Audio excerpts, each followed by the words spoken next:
man, thank you so much for hitting us up and wanting to come on the show. I have been a fan of 50 Lions and your previous work in Carpathian since I started going to shows. So, like 20 years ago.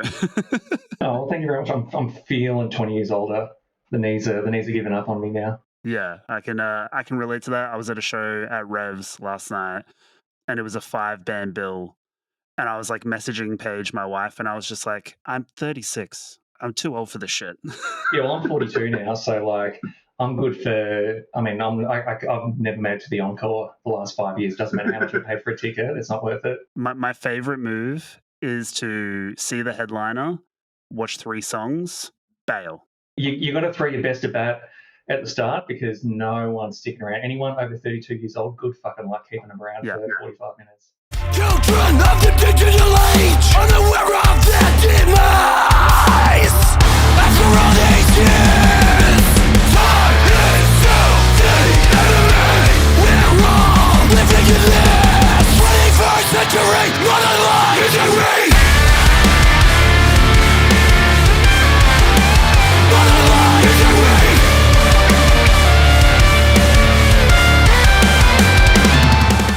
Well, dude, thank you again for coming on the show. Let's talk about 50 Lions. Let's talk about the new record. I was reading through some of the material that you sent and some of the stuff that I found just on the Last Ride website.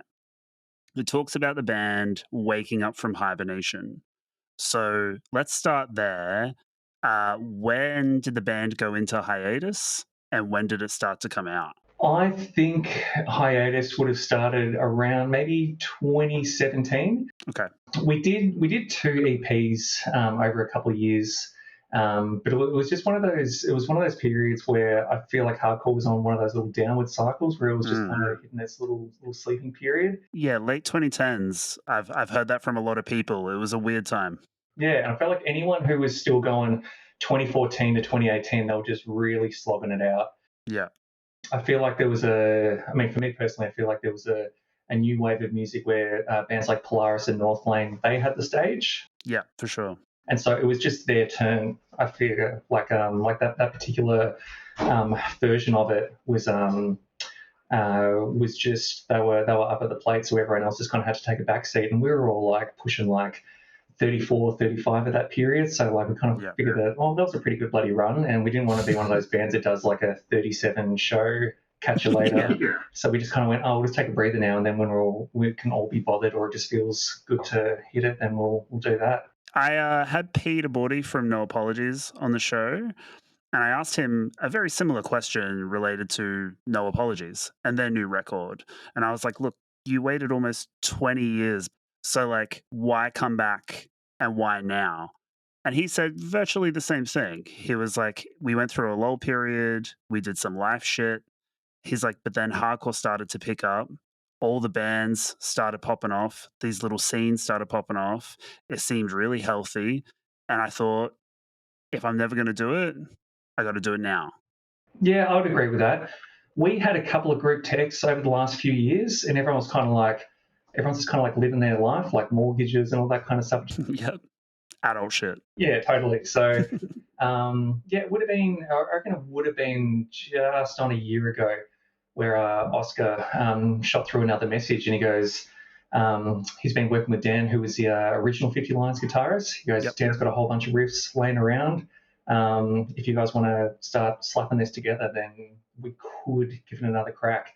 And then, I was probably the most reluctant because I'm like, fuck, man, how many times are we going to have this conversation? And then I was listening to everything else. So this is actually good. So I went, all right, well, then let's kind of talk about it. And normally, like in these kind of scenarios, you have like a group text goes out to 5 people. 3 people put their thumbs up, 2 people put their thumbs down, and we go, all right, let's wait until we get closer to 5. Got to get that consensus vote. Yeah, there were 5 thumbs up in the group text, and we went, all right, bugger, we're doing it. So, I'd like to say there was like calculated, and we kind of like had a game plan, but we just kind of went, fuck it, and then here we are. Now, I'll admit I haven't heard the new record. I've only heard the 2 singles and the single to come, which you sent through. But I would say that it's the strength of that material that probably helped nudge you guys in the affirmative, right? Because like there's some good riffs here. There's some good songs here. Yeah, I think so. If it was the same old shit, I would have been like, everyone has the same old shit, so they can just listen to that. But Yeah. it was, I was kind of like, I'd say that it moved in a more metallic direction. It's like production wise, at least. And then some of the songs that no one's heard yet really kind of lean a little bit heavier into that. And then there's still a couple of straight up 1 minute 35-second songs that everyone will be used to, but The classic, the yeah, 50 totally. lines classic. I mean, the band spent 15 years doing that, and it's like, well, if we just do it again, then what was the point in kind of getting out of bed? So it was different and fresh enough that we kind of all got really excited about it, which is good. I mean, it probably took 15 years for it to happen, but I was listening to Sacrifice, which is the third single to come off the record. And by the time I edit this and publish it, it'll be out. So people will have heard it. But you mentioned over email that, like, oh, the boys had to be convinced to do stuff over like a minute 45. And I looked at Sacrifice and it's 3.5 minutes. And I was like, that's good. That's some good convincing. yeah, it was just surprising. Like for some reason, a lot of the things that might have had pushback years ago, everyone was just like, yeah, stoked. So maybe it's everyone being late 30s and early 40s and just being like, come what may. Yeah. I think that's exciting. I've always tried to be a part of things that just kind of go a little bit harder left and right. There's a bunch of good bands that'll give you exactly what you want, but I'm like, there should be a little bit of like first time listening pushback on things, like allow things to grow on you and all that kind of stuff. So yeah, I mean, it took a while, but I feel like it's in a good position where on a next record we really could get a little bit weird with it, and no one will be too surprised. Which I think that's a fun place to live. Yeah, and especially now with the band at this point in its career, like you've already cemented a legacy somewhat. So you're afforded this kind of wiggle room to kind of like do a weird record or kind of like go further afield, because if you want the straight down the middle 50 lines, it exists. Yeah, it's already there. I mean, go enjoy it. But at this point, and I'm totally one of those people that appreciate that, like, I mean, especially with heavy music as you get older, you only kind of check in every once in a while with like your classic bands. And so every time that band releases something, you're like, I want that. I've come here for that. And so I totally appreciate that people will be like, oh, but if I want 50 lines or I want No Apologies, I want to go and get that right now. And then when you put out something else that's like a little bit either more experimental or more metal or something like that, you'd be like, oh, no, that's not what I come to you for.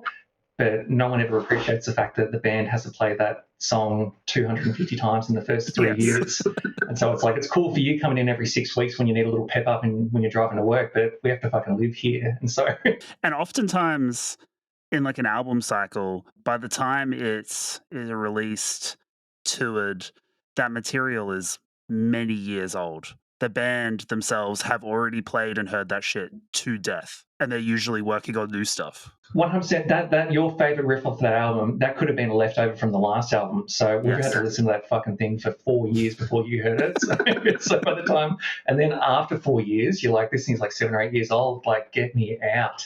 I want to kind of ask then. So the new record, New Reality, comes out on October 3rd through Last Ride and 6 Feet Under in the US.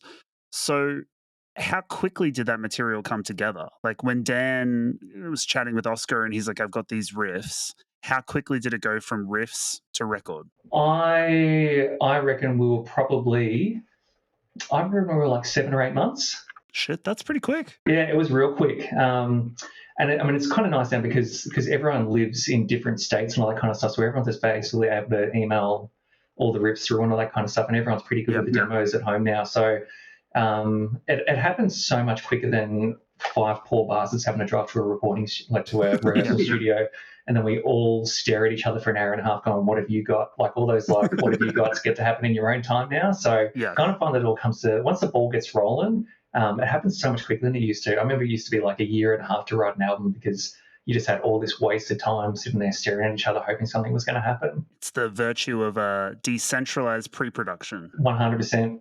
So then the recording process with Callan, was that relatively streamlined, I guess, compared to your previous experiences? Like you've worked on a fair few records. Yeah. Well, I mean, what was incredible about it is none of us had to be in the room at the same time. That's wild. Yeah, because I mean, like we 2 guys live on the Gold Coast. Three guys live in Melbourne, but all total opposite sides of the state and everything. So it made it so much easier that basically like everyone would just do their little bits and pieces. You'd do a group message, see what the general consensus was, change this a little bit faster, and then it was just done. And then and also because you felt like doing it that way, you're stoked on bits, but you don't feel like you're as married to the material as when you've like really bashed it out together. Okay. It's like because you would add a riff from your lounge room, and if someone said a little bit faster, there wouldn't be this moment where like you've had your heart broken because you're like, I just fucking wrote it in my lounge room. Who gives a shit? So like, I don't know. It makes it a lot easier to let go of the material when you don't have this 10 days to get it done. Because you book a studio, there's money, there's time, everyone's kind of breathing over each other's shoulders. You're in that horrible little recording booth while everyone's talking on the other side of it and you have no idea what they're saying, and you start getting in your head about what's going on. It just feels like it takes the pressure off when everyone just adds their little bits to it without having to kind of be there and sweat it out.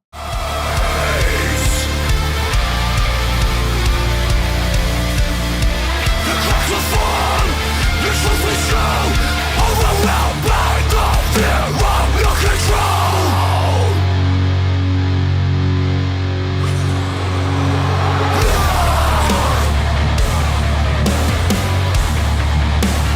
Heaven's gates are locked. No, I just think that's an interesting dynamic. And look, it comes together on the material. Like the material sounds urgent. It sounds like 50 Lions. So like it doesn't sound fractured in any kind of way that I guess maybe that process would do. You used to get to like you had 10 days to record it. You got to midnight on the final night. You go, well, fuck, we've run out of time, so that's it. Now I guess we're signing off on it.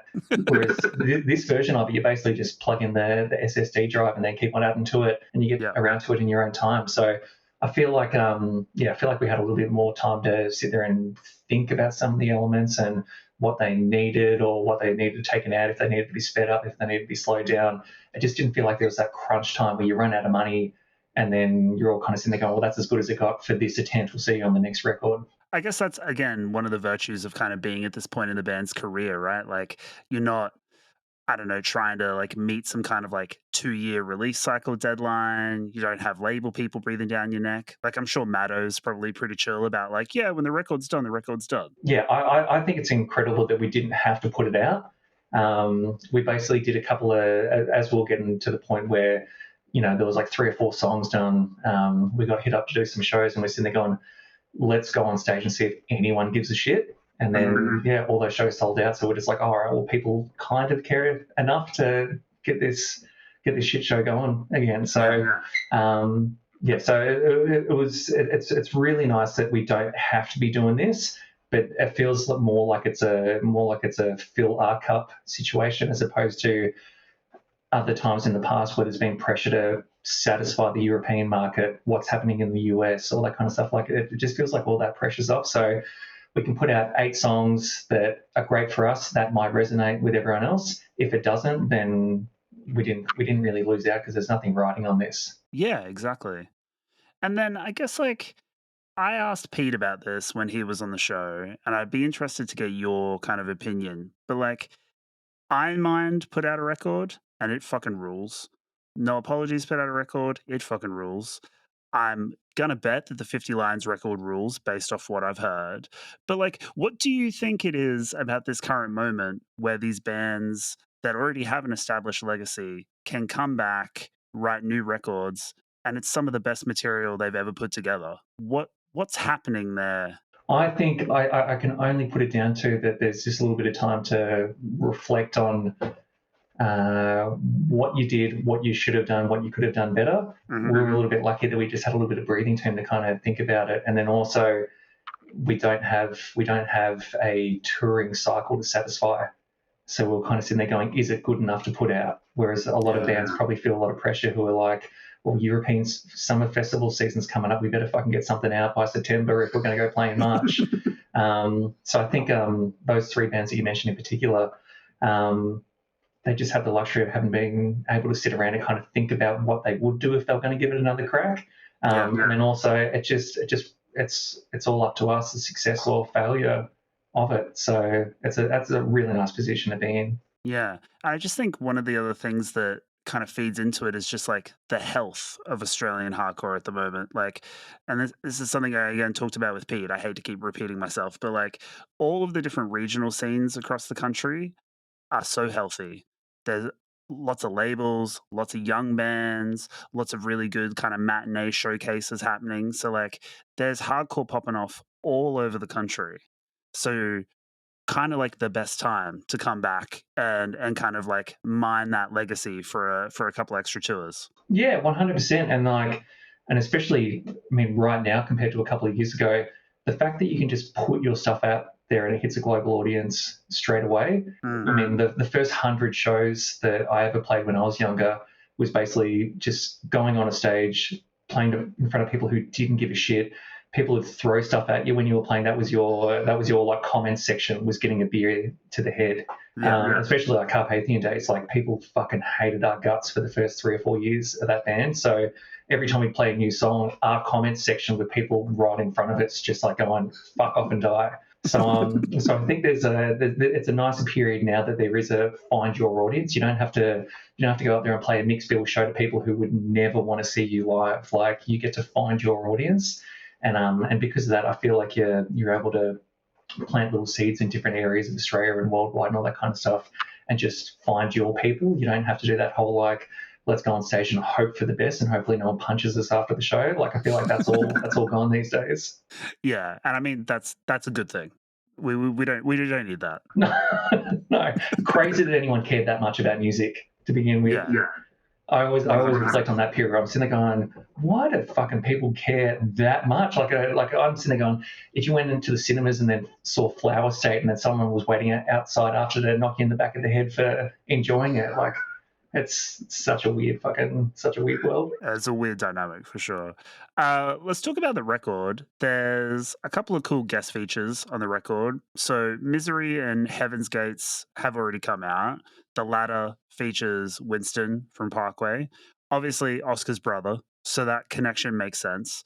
But also you were drum tech for Parkway for like a decade. So was it cool to kind of get that connect going? Yeah, I mean that was my home for 10 years working for that band. So Carpathian and Parkway played a whole bunch of shows together back in the day. Right. And then there was one night where Gaz the drummer was packing up his drums, and I was like, fuck, I thought some poor bastard was getting paid to do this for you these days. And then he goes, oh, maybe one day. Then 6 weeks later sends me a message going, do you want to be the poor bastard who packs up the drums every night? So I did that for a while, and then that band escalated, and then everything got bigger and crazier. And then I mean, I'm sure at the busiest point we were like, I was working for them 150 shows a year for a couple of years back to back. So it was like a crazy camp to be in. And so, I mean, I know those guys as good as you can. And then, and so it was nice to have that little, I mean, I wouldn't call it a check-in, but like a little fun, like musical swap, I guess, if that makes kind of sense. Because I spent so long doing stuff for them, and then it was fun to have one of those guys do something for us. So that was a nice moment. Yeah, and I mean, it works perfectly in the context of 50 Lions. Like, Winston can still do a hardcore feature, you know? Like, Parkway have become a vastly bigger band than hardcore, but he's still got that in his blood. Oh, he's got that dog in him. Once the breakdown starts building up, he can't help himself. The other feature is quite interesting, and again, I haven't heard it, so I can only kind of imagine. But I love High Vis. I love what Graham does in that band. How did that connect happen with 50 Lions? That was a long-standing friendship between the first round of 50 Lions members and him, and everyone's been in contact for years. And then they were out in Australia a couple of months ago. Oscar was having a chat with him, and he was like, "This is something that we're working on. Do you want to throw 15 seconds on it?" And yeah, I mean, it came out fucking amazing. I'm really stoked for everyone to hear it. Yeah, well, kind of like it wasn't a planned thing, but when we're talking about guests or whatever, we just kind of was sitting there thinking like, what's happening locally, and then also what's happening in the UK, because Australia and UK have always had a good like relationship tour swap kind of scenario. I kind of feel like not to shit on the US, but it was always like you get a lot of US bands coming out here, and there's always a lot of support for them. But then it was always hard trying to get that tour swap happening in the US. I always feel like it was a one-way street a lot of the time. Yeah, and if memory serves, wasn't the UK and Europe the first Carpathian international tour? UK, like off the bat, there was always, I mean, not that there was any judgment in Europe or the US or anything, but it feels like Australian bands going to the UK, it was just like we were just straight on. It was really same audience. All the bands we got along with well because there's just like that kind of fucked humour that we all just kind of get along with each other. Everyone just walks in the room and then it's just on. That colonial humour. I don't know what it is in particular, but we just kind of get it. And yeah, whenever we tour with European bands, we got along with all of them, but there was always a little bit of it's not even a language barrier, it's just a culture barrier where you're like, it just takes you a little bit of time to warm up to each other. Same with US bands, we'd always kind of find that like, the humor and just, I mean, it's almost Australian and US, it's almost a different language sometimes. So we just found that there was always a really good UK connect for all of us whenever we used to go over there. And it's I mean his guest spot's fucking amazing. It's my favorite 15 seconds of the album, so I'm stoked for everyone to hear it. History repeating, we've seen that before. Nothing decided behind closed doors.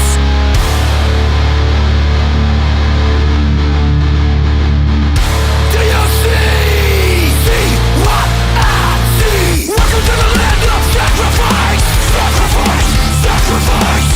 Where concrete and smoke blocks out the light. You also mentioned over email that there's some electronic elements on the record.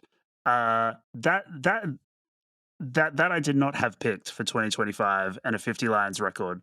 So maybe expand on that for me. What's going on there? Yeah, it was a push from Oscar. He sent through some demos going, so this is happening, and all of us were like, how fucking nice. And like it was a funny period where, and again, at the point where there's no judgment internally within the camp, like we're all just happy to kind of come what may at this point. So so we started sending through some synth drums and some really layered vocals and all that kind of stuff. And we're sitting there going, yeah, fuck it, just roll with it and let's see what happens. So again, it's that whole thing that you've got 50% of the record's going to go straight down the line, but we've got a really healthy amount on either side as well. So whether we expand on that down the line, that'll be our call. But I'm kind of excited to see it go down a little bit of a fuck around route. And you've mentioned this a couple of times. Are you guys working on new stuff? No, there's no riffs that I know of right now. Okay. We're at the point now where, I mean, we're all 40 and above, so all we have to do is get our cardio up to make it through this first live show, and then we'll start talking about if the next album needs to be considerably slower. Yeah, well, let's talk about the shows then. So the album comes out on October 3rd. I'll have links in the description for people to pre-order the record, stream the record, all that sort of stuff. But you're going on tour to play shows. So you've got the album tour in October, Melbourne, Adelaide, Perth, Brisbane, Sydney, and Frankston. I mean, it's been a long time coming that we've just kind of like just committed to a full tour. I can't even remember when the last one was. It was, I'm guessing, like 2014 was. That sounds about right. It would have been a long time ago. So I mean that's a hectic thought for us, but it's just good at this point to not feel like it's a token appearance or a kind of a feature on a nostalgia lineup or something like that. It just feels like we're coming out the door and we're just going to put our best foot forward. If people think it's great, fantastic. If they don't, then we're happy with that regardless, because we kind of did it ourselves. There's temptation to do a couple of support slots or just kind of slowly chip away at it like we have been the last year, where we just kind of play a couple of peppered shows every once in a while. But at some point, I mean, we know better than most that you just have to fucking stand up there and do it yourself, because if you don't back yourself, then why would anyone else care? What I appreciate about the lineups, though, is that like in each city, you've got a lot of young bands. You got a lot of like of the the kind of up and comers, I guess, that are really kind of putting on for their city and their scenes. Was that like a conscious thing in booking the tour to try and like play to those kind of bands and that audience? Yeah, it's always a conscious move. Like, I mean, outside of this band and some of my other ones, I played drums for a band called Hopeless years ago, and 50 Lions took Hopeless to Europe because they liked them and enjoyed hanging out with them. It was, I mean, you could argue on paper, bad move, because in Europe, no one knew who the fuck that band was. And they could have had anyone else on it, but they're like, we like you guys, we like the album, we like hanging out with you, come to Europe and we'll be silly dickheads together. I think that's the difference between 50 Lions and a lot of other bands, whereas like at some point you have to look on paper and sit there and go, what keeps us afloat and all that kind of stuff. But I really think that band more than most, the dollars at the end of the day aren't as important as the experience. And so whenever we try to organise something, we go, are we going to enjoy this? How do we feel about this? Is it contributing? And I feel like doing a tour where it's a good stack of local bands and also young bands, I feel like that's contributing. And I'm sure they're all stoked to play with 50 Lions. Like that's got to be like a seminal band for most of them. Well, I mean, what we found is crazy is that, like, I mean, we haven't done a show of hands or anything, but we would have to assume that 30 to 50% of the room, it's the first time ever seeing the band. And to only be out, I mean, we've been only out of the picture for 7 years. That's a full turnover, though. Like, you always kind of feel that, like, you know, people from 18 to 22 before they kind of figure out what the next step for them is. I mean, 4 years is a turnover with a lot of people as far as, like, where they are musically and aesthetically and all that kind of stuff. Like, you kind of have a full change up in that period. So, I mean, technically we probably had 2 full turnovers of people we would have been playing in front of in that period. So we just, it's crazy to see all the old heads and then also have half of the room people that you had never seen before. That's a pretty good move. Yeah, it's an interesting thing. Like, I've been to a couple of the Speed all ages shows that they've done on the tours over the last like year or two, and like the room is young. Like, it's a full young crop of kids in there, loving it, doing their thing, and it definitely makes me feel old as shit. Kind of just like standing at the back, just being like, "This is cool," but I am also cognizant of being one of the old heads in the room. Oh, totally. I mean, I was there years ago, but the good thing is that young and enthusiastic people, they pick up all the slack for the people who can't be fucked. Absolutely. So I'm like, it's all on them. Yeah, totally. So I mean, the fact that you're doing a podcast, hats off to you, because it is so much effort, and when you have commitments and a life going on, it's incredible that anyone our age does anything outside of what they have to. So I kind of find that it's always cool with the young crew because everyone's got a little bit more time. No one's been burnt as badly as we have over the years. So there's always a bit of a wide-eyed opportunity to just give it a crack and see what happens. So they book all the shows, they put out the zines, they start little merch companies, they fucking do everything, and then all we have to do is sit there and go, all right, well, you've done all that groundwork for us. To end, I talked to Pete about this, and he was kind of saying how he was very conscious about not wanting to be perceived as a reunion band. He wanted to, like, if the band came back, he wanted to play shows, do a new record, do it properly, and not just do like the reunion set or whatever. And obviously 50 Lions have followed the same route, but I would be remiss in not asking you, has anyone hit you up to do Carps and do a Carpathian reunion? It happens all the bloody time. I would say, like, I can't even remember. I mean, we did the similar thing as 50 Lions, where we just kind of just went, let's just come back around to this at some point. We didn't, there wasn't any great big finale or anything like that. We just kind of said, we need to take a break, so we'll catch you at some point. Every year there's always a message. And then and the members of the group chat get smaller and smaller each time these days. But I mean, I can't see it happening. I kind of feel that, like, when that all did wrap up, it felt like everything got ticked that we were ever meant to do with that. Like what I loved in particular about being in that band is that it was always an underdog scenario. When we were first coming out, we got a lot of shit hung on us, but we just kept on pushing through it. And then when we kind of went in that like real like mid-pace moshy area, we were always like the dangerous band on a 5-band lineup. Like the headliners always had to work so fucking hard when we got off stage, and that was really fulfilling for us because we felt like, you know, we're always against the grain. And then when we went in the, I guess, more melodic hardcore kind of moodier direction, there was a lot of kickback on that, and that's where we always wanted to be. We never wanted to have it safe. Once everyone was stoked, we were kind of like, oh, this is pretty boring. And so it got to that point where we just we kind of found our groove, and we've been rolling around for 3 years, and everything was going really well. And we're kind of sitting there thinking, there isn't any battle in this anymore. Like it just kind of feels like friction. Yeah, we've got a nice little niche. Whoever likes it is stoked on it. It doesn't feel like we're kind of working for it. And so, I mean, I wouldn't say it got boring, but we just kind of went, well, do we kind of do it then? And so it was just kind of like real quick. I mean, I wouldn't even call it a fizzle, but we just kind of went, well, that'll do. It's one of those things too, like you don't want to force it. And if it's not creatively fulfilling, and if it's not kind of like igniting that spark all the time, then you're really kind of doing it a disservice by like just like beating a dead horse, you know?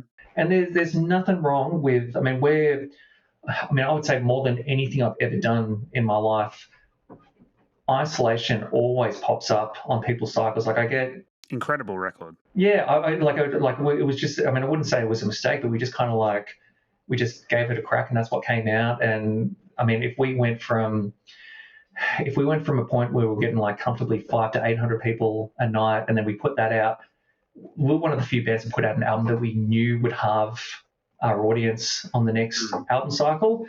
And that's what happened. I mean, for the first couple of tours, it went down from like 800 to like 400 to 500 people a night. But we were happy with that because we were like, well, this feels dangerous again, because it feels like we're on our heels, like getting ready to push forward again. But I'm so proud of that little period. But it just got to a point where we go, all right, well, we've done it. And I'm happy that exists. And not to say that anything we did down the line might have tainted that or kind of fucked it in any way, but I just feel like for us personally, the age we're at, where we were creatively, it just kind of feels like we nailed it in that little 2 years of our life. And then anything down the line, if it didn't feel like it was that dangerous or that exciting, then I don't know. It's just let someone else have a crack. It doesn't always have to be about you. If you guys aren't feeling it, there's another band that's going to come along and they're going to smash it. So let someone else have it. 100%. And I'm sure there's a whole bunch of bands that were inspired by that period of Carpathian. So like you definitely like ignited the spark in a bunch of other kids for them to do their band. Yeah, I hope so. Well, look, Dave, thank you so much for coming on the show. This has been a sick chat. I'll have everything in the description for people to check out the new 50 Lions record. I'm excited to hear it. They should be excited to hear it.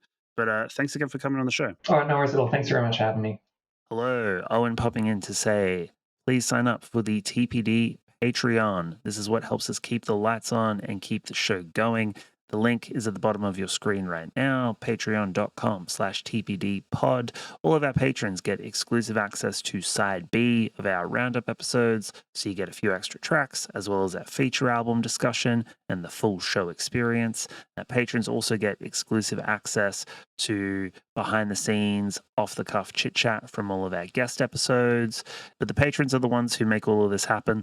For as little as $5 a month, you can sign up to the TPD Patreon, and it really helps us out, really helps us keep the show going. So shout out to all of our patrons, shout out to our executive producer patrons, you're the real ones, and thank you so much for watching the show.